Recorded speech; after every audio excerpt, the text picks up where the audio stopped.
देश में सनातनी राजनीति की शुरुआत होगी। हिंदुओं के देश में हिंदू अपने आप को अनाथ समझता है। साल से बैठ करके आदित्यनाथ जी वहां मिनी पाकिस्तान बनवा रहे हैं। शास्त्रों ने माता का दर्जा दिया, जिसको हम पूछते रहे।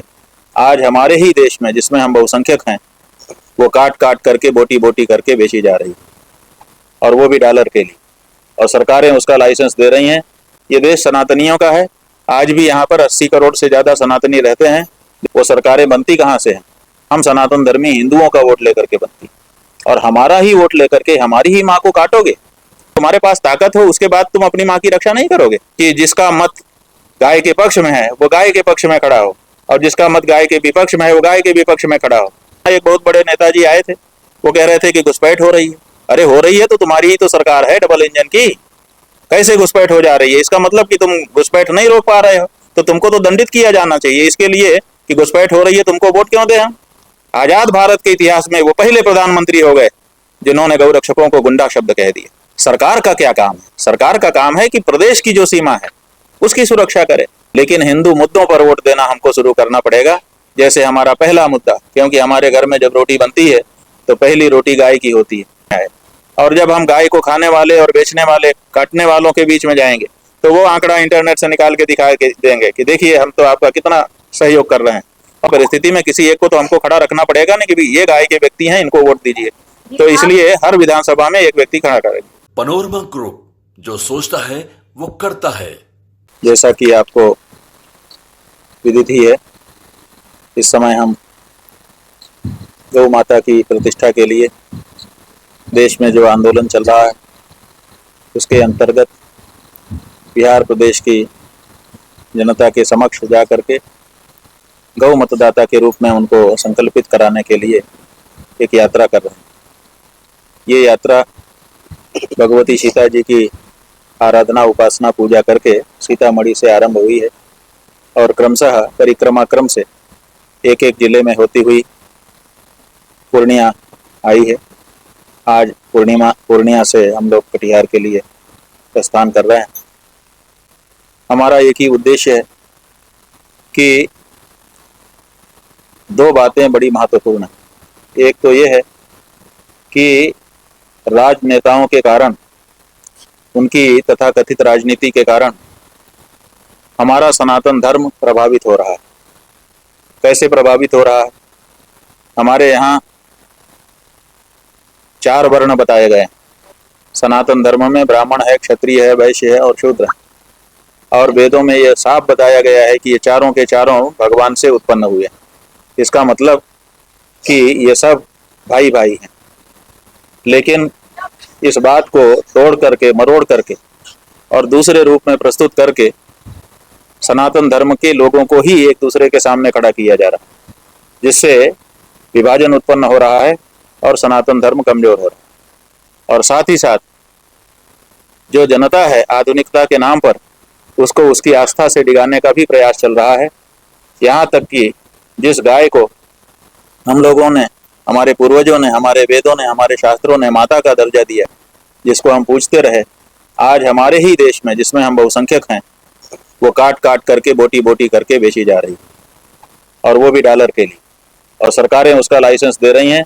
वो सरकारें बनती कहाँ से हैं? हम सनातन धर्मी हिंदुओं का वोट लेकर के बनती, और हमारा ही वोट लेकर के हमारी ही माँ को काटोगे। इतनी बड़ी धृष्टता, और ये धृष्टता आज से नहीं, आजादी के बाद से लगातार हो रही। हमको भरमाया गया, हमारे पूर्वजों को भरमाया गया कि हम करेंगे, हम करेंगे। आजादी के पहले हमसे कहा गया कि अंग्रेजों को भगाने के लिए स्वतंत्रता का आंदोलन चल रहा है, उसमें आप भाग लीजिए। क्यों भाग लें? क्योंकि अगर आप भाग लेंगे तो अंग्रेज यहाँ से भाग जाएंगे, तो अंग्रेज गौ हत्या कर रहे हैं, वो गौ हत्या बंद हो जाएगी। हमने उसमें भाग लिया। कहा गया कि आजादी मिलते ही कलम की पहली नोक से गौ हत्या बंदी कर दी जाएगी, लेकिन नहीं की गई। कमेटी पर कमेटी, कमेटी पर कमेटी बनती रही, और 80 साल का समय इन राजनेताओं ने आश्वासन दे दे करके बिता दिया। एक दल ने जब नहीं किया तो हमने उस दल से भरोसा खो करके दूसरे दल को अपनी ताकत दी, दूसरा दल भी वही कर रहा है। तो ऐसी परिस्थिति में अब हम लोगों के सामने कोई रास्ता नहीं बचा कि अब हम अपनी सनातनी राजनीति अपने देश में शुरू करें। इसलिए हम चाहते हैं कि देश में, ये देश सनातनियों का है। आज भी यहाँ पर 80 करोड़ से ज्यादा सनातनी रहते हैं, जो धर्मशास्त्रों में विश्वास करके अपना जीवन उसके अनुसार आगे बढ़ाते हैं। तो उन सनातनियों की भी अपनी एक राजनीतिक धारा होनी चाहिए और उसकी संस्थापना के लिए हम इस समय निकले हैं और लोगों को प्रेरित कर रहे हैं कि आप हिंदू नेता के नाम पर, कोई नेता कहे कि मैं हिंदू हूं, उसको वोट देने का कोई मतलब नहीं है, क्योंकि कई नेताओं ने कहा कि हम हिंदू हैं और बाद में उनको जब हमने बल दिया उसके बाद उनकी क्या हालत है देख ही रहे हैं। कोई पार्टी हिंदू नहीं हो सकती, कोई नेता हिंदू है कि नहीं है कह नहीं सकते हैं। इसलिए पार्टी को, नेता को हिंदू मान करके नहीं, लेकिन हिंदू मुद्दों पर वोट देना हमको शुरू करना पड़ेगा। जैसे हमारा पहला मुद्दा, क्योंकि हमारे घर में जब रोटी बनती है तो पहली रोटी गाय की होती है, इसलिए इससे पता चलता है कि हमारे लिए प्रायोरिटी गाय है, सबसे पहले गाय, उसके बाद बाकी सब कुछ। तो हम अपना पहला मुद्दा सामने लेके आ रहे हैं और वो मुद्दा है गाय। इसलिए सबसे पहले गौ रक्षा के लिए हम वोट करना शुरू करेंगे। अब हमने जब ये निश्चय किया तो हमने भारत की हर पार्टी से, चाहे वो क्षेत्रीय हो चाहे राष्ट्रीय हो, हर पार्टी से अनुरोध किया कि आप बताइए कि आप गाय के पक्ष में हैं कि गाय के पक्ष में नहीं हैं, ताकि हमको स्पष्टता हो जाए। क्योंकि आज क्या है, स्थिति ऐसी है कि इन लोगों ने जनता को भ्रम में डाल रखा है।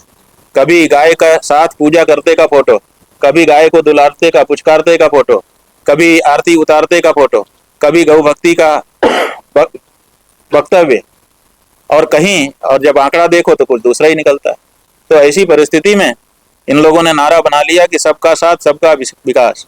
इसका मतलब है कि जब हम गौ पूजकों के बीच में जाएंगे तो गाय की पूजा करते का जो फोटो है उसको सामने कर देंगे, तो वो खुश हो जाएंगे कि देखो ये तो गाय की पूजा करने वाले नेताजी हमारे बीच में आए। और जब हम गाय को खाने वाले और बेचने वाले, काटने वालों के बीच में जाएंगे तो वो आंकड़ा इंटरनेट से निकाल के दिखा के देंगे कि देखिए हम तो आपका कितना सहयोग कर रहे हैं। और इस तरह से सबका साथ हो जाएगा और सबका विश्वास हो जाएगा। तो ये जो सबका साथ सबका विश्वास है, ये सही नीति नहीं है, ये छल में डालने वाली प्रवंचना की नीति है।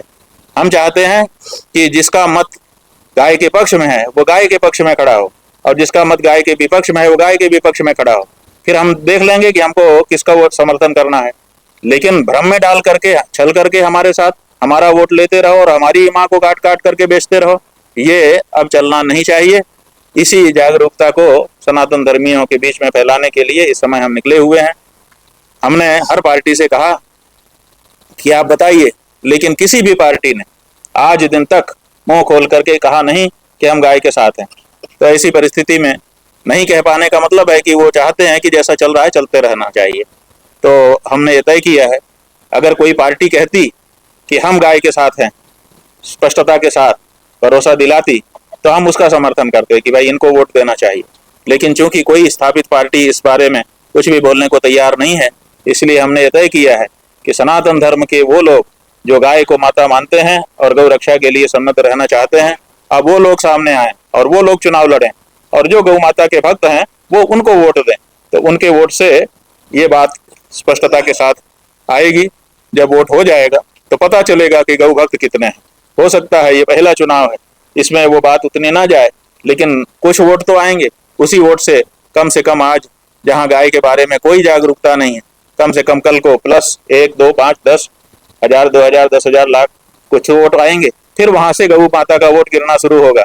और चूंकि इस देश की बहुसंख्यक जनता गौ भक्त है, इसलिए आज नहीं तो कल गौ भक्तों की सरकार देश में होगी, प्रदेशों में भी होगी, और तब गौ माता की रक्षा का जो हमारा भाव है पूर्वजों के समय से चला आ रहा है वो पूरा हो सकेगा। तो आपके पूर्णिया जिले में भी हम आए, यहाँ पे लोगों से भी हमारी चर्चा हुई है। कुछ लोगों ने हमको कहा है कि हाँ हम इसके लिए तैयार हैं। बहुत सारे लोगों ने हाथ उठा करके संकल्प भी किया है कि हम गौ मतदाता बनेंगे, जो गाय का प्रत्याशी होगा उसी को वोट देंगे। ये बात और धीरे धीरे आगे बढ़ेगी और देश में सनातनी राजनीति की शुरुआत होगी। एक मुद्दा जब हम जीत लेंगे, गौ हत्या बंद करा लेंगे, तो उसके बाद हिंदुओं का जो पराक्रम जो दब गया है, आज की तारीख में हालत यह है कि हिंदुओं के देश में हिंदू अपने आप को अनाथ समझता है। इन्हीं कुछ जिलों में, जो अभी सीतामढ़ी से चल करके 4-5 जिलों में हम आए हैं, लोगों ने हमसे व्यक्तिगत रूप से जो बातें बताई हैं वो बहुत पीड़ा देने वाली। वो कह रहे हैं कि हम यहाँ पर दूसरे नंबर के नागरिक के अनुसार अनुभव कर रहे हैं कि हम पहले नागरिक नहीं हैं। अगर हमारे बेटे का और दूसरे किसी समुदाय के बेटे का झगड़ा हो जाता है तो पुलिस हमारे ऊपर केस लाती है और उसको कहती है कि तो बचपना कर रहा था, छोड़ देती है। तो ऐसी परिस्थिति में हम दूसरे दर्जे के नागरिक अपने ही देश में जो सिद्ध हो रहे हैं, आखिर इसको किसी न किसी दिन तो किसी न किसी को खड़े होकर के बदलने की जरूरत पड़ेगी। और इसीलिए सनातन धर्म की ओर से प्रेरणा देने के लिए हम आगे आए। हमारा कार्य सीधे राजनीति करने का नहीं है, क्योंकि हम धर्माचार्य हैं, अपनी महिमा को, अपनी गरिमा को और अपनी सीमा को समझते हैं। लेकिन हमारा काम ये रहा है कि जो शासक हैं उनको हम प्रेरणा दें, और अगर वो गलती करें तो कान पकड़ करके उनको हटा दें। इतिहास में, पुराण में अनेक ऐसे अवसर हैं जहाँ पर राजा जब गलत मार्ग पर जाने लगा तो उसको सही रास्ता दिखाने के लिए धर्माचार्य आगे आए हैं। तो आज की परिस्थिति में वही भूमिका निभाने के लिए हम निकले हुए हैं। इतनी बात हमने अपनी तरफ से कही। अगर आप लोग इसमें कुछ पूछना चाहते हो तो एक एक करके पूछ लीजिए, एक एक करके पूछें। क्या इस चीज का शुरुआत बिहार चुनाव से ही होगा और कितने सीटों पे आप अपने लोगों को डालेंगे? बिहार चुनाव से ये शुरुआत हो चुकी है।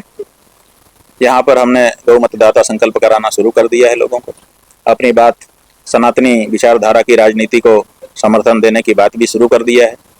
कोई अगर राजनेता ऐसा चाहेगा तो जो स्थापित पार्टी है वो कहेगा कि हम सनातनी विचारधारा को आगे बढ़ाएंगे, वो जनता का विश्वास जीतने की इस संदर्भ में कोशिश करेगा।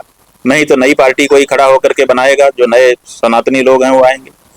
अभी हमने ये विचार शुरू कर दिया है कि भारत जो सनातनियों का देश है उसमें सनातनी विचारधारा नहीं है। गजब की बात है कि यहाँ पर रूस से आई हुई जो राजनीतिक विचारधारा है वो यहाँ पे पार्टी बन करके लड़ती है। चीन से आई हुई जो विचारधारा है वो यहाँ पर चुनाव लड़ती है। अमेरिका से आई जो विचारधारा है, फ्रांस से आई जो विचारधारा है, जो ब्रिटिश की पद्धति है, वो सब यहाँ पे कारगर हैं, सब यहाँ पे सक्रिय हैं। लेकिन भारत की जो अपनी सनातनी विचारधारा है राजनीति की, वो विचारधारा एग्जिस्ट ही नहीं करती, पंजीकृत ही नहीं है।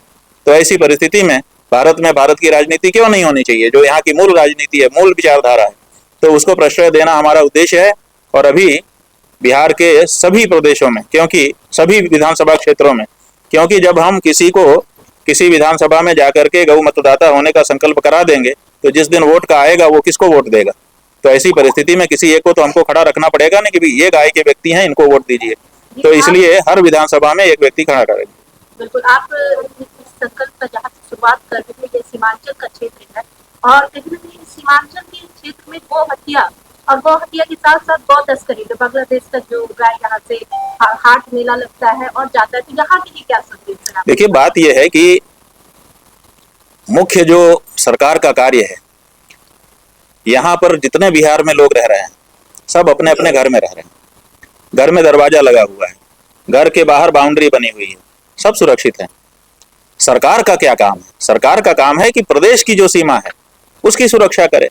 उसमें कैसे घुसपैठ हो जाती है। अभी हमने सुना एक बहुत बड़े नेताजी आए थे, वो कह रहे थे कि घुसपैठ हो रही है। अरे हो रही है तो तुम्हारी ही तो सरकार है डबल इंजन की, कैसे घुसपैठ हो जा रही है? इसका मतलब कि तुम घुसपैठ नहीं रोक पा रहे हो, तो तुमको तो दंडित किया जाना चाहिए इसके लिए कि घुसपैठ हो रही है, तुमको वोट क्यों दें हम? तो ये सरकारें कमजोर सरकारें हैं। ये सरकारें, इसका मतलब है कि घुसपैठ को नहीं रोक पा रही हैं, तो वो उनको रोकना चाहिए, सीमाओं पर एकदम कड़ी चौकसी रखनी चाहिए। और जो सीमा के लोग हैं उनके लिए तो दोहरा सपोर्ट होना चाहिए।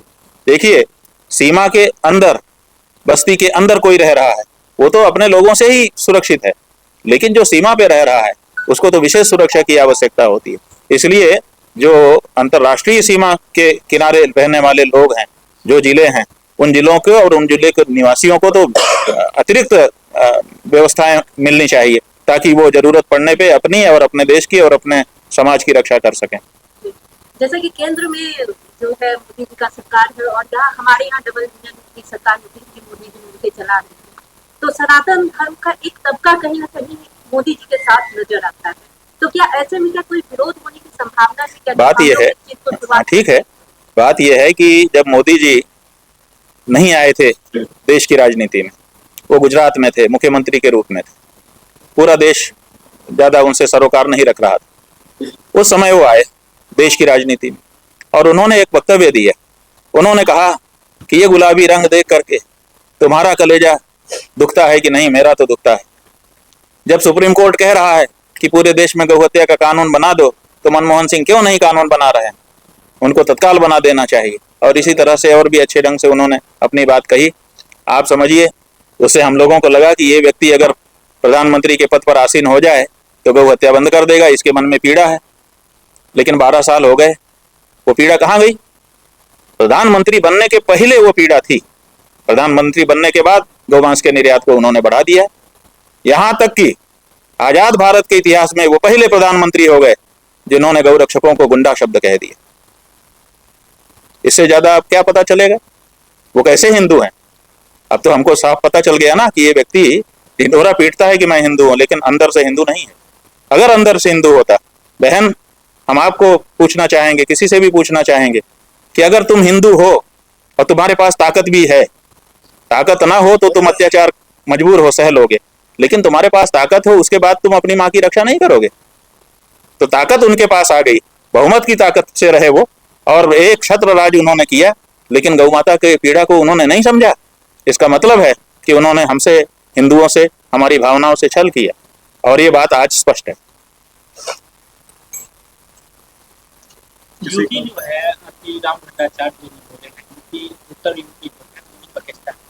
हाँ, तो वही तो, अगर रामभद्राचार्य जी महाराज ये कह रहे हैं कि पश्चिम उत्तर प्रदेश मिनी पाकिस्तान बन गया, तो 6 साल से तो आदित्यनाथ वहां पर हैं, तो उनके राज्य में मिनी पाकिस्तान बन रहा है। ये बात सुनकर के भी कैसे अटपटी लग रही है? इसका मतलब है कि 6 साल से बैठ करके आदित्यनाथ जी वहां मिनी पाकिस्तान बनवा रहे हैं। अगर बनवा रहे हैं तो बहुत आपत्तिजनक बात है, और अगर रोक नहीं पा रहे हैं उसको बनने से, इसका मतलब अक्षम है, और अगर नहीं बना है तो इसका मतलब कि झूठ बोल रहे हैं रामभद्राचार्य जी। कोई एक चीज तो होगी। जब हिंदूवादी प्रखर नेता वहां पे बैठा हुआ है, तो उसके राज्य में कैसे मिनी पाकिस्तान बन रहा है? और फिर भी बन रहा है, इसका मतलब कि साठगांठ कुछ अलग ही है, दिखावा कुछ अलग हो रहा है।